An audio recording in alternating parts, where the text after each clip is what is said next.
Le flash foot du jour, le FC Barcelone demande la démission de Tebas. La tension monte encore entre le club et Javier Tebas. Dans un communiqué publié, le club catalan a demandé la démission du patron de la Liga. En cause, les révélations de la Vanguardia, selon lesquelles Tebas aurait envoyé de fausses preuves au parquet pour accabler le Barça dans l'affaire Negreira. Rappelons que les Blaugrana sont soupçonnés de corruption envers un ancien responsable des arbitres. A noter que le dirigeant de la Liga a rapidement démenti, précisant qu'il n'avait pas envoyé le document pour accuser le Barça. Apparemment, son nouvel ennemi, Juan Laporta, ne croit pas du tout à cette version. Et justement, Tebas n'a pas tardé à répondre. Sur Twitter, le patron de la Liga a tenu à démentir les accusations dont il fait l'objet. Avant de déposer le mémoire au parquet, le conseil juridique de la Liga a informé la commission déléguée, le 21 février, du contenu du mémoire et de ses pièces. Droit de rectification demandé à la Vanguardia. C'est ce qu'il a écrit sur le réseau social. Une passe d'armes qui est loin de se terminer. Javier Tebas n'aura mis qu'une heure pour répondre au communiqué du Barça. Du côté de l'Inter Milan, un ultimatum aurait été lancé à Simone Inzaghi. La défaite contre la Fiorentina dans le cadre de la 18e journée de Serie A aurait été la goutte d'eau qui fait déborder le vase. L'Inter ne joue plus, Simone Inzaghi est véritablement sur la sellette. Il a désormais quelques matchs pour convaincre, sans quoi il sera remplacé. Selon la Gazzetta dello Sport, le club espère que les résultats changeront au plus vite.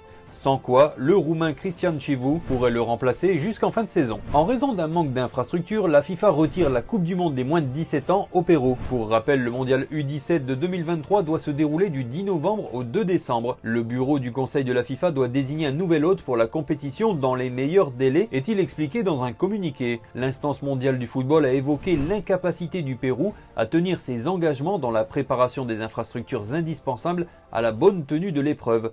Elle souligne néanmoins avoir de très bonnes relations avec la Fédération péruvienne de football, remerciée pour ses efforts, et demeure naturellement ouverte à la tenue d'une compétition dans ce pays à l'avenir, peut-on lire. Cela fait quelque temps que Gérard Piqué a lancé la King League. Cette compétition qui mélange football et e-sport connaît une petite médiatisation sur internet. Sergio Agüero, ancien joueur du FC Barcelone, possède une équipe, la Kunisport, et Gérard Piqué vient tout juste de révéler l'arrivée de la vedette pour la saison prochaine.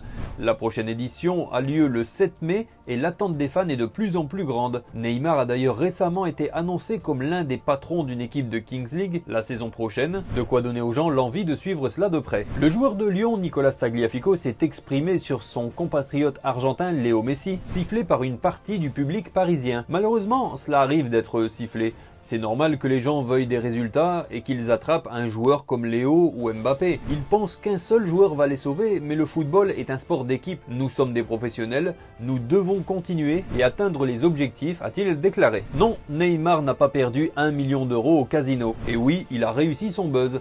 À la fin de la semaine dernière, le Brésilien Neymar s'est mis en scène sous l'œil de sa webcam, jouant puis perdant un gros pactole sur une plateforme de casino en ligne, montant des pertes 1 million d'euros selon l'estimation donnée, et largement partagée depuis. Oui, mais voilà, cette séquence à buzz n'est pas vraiment réelle.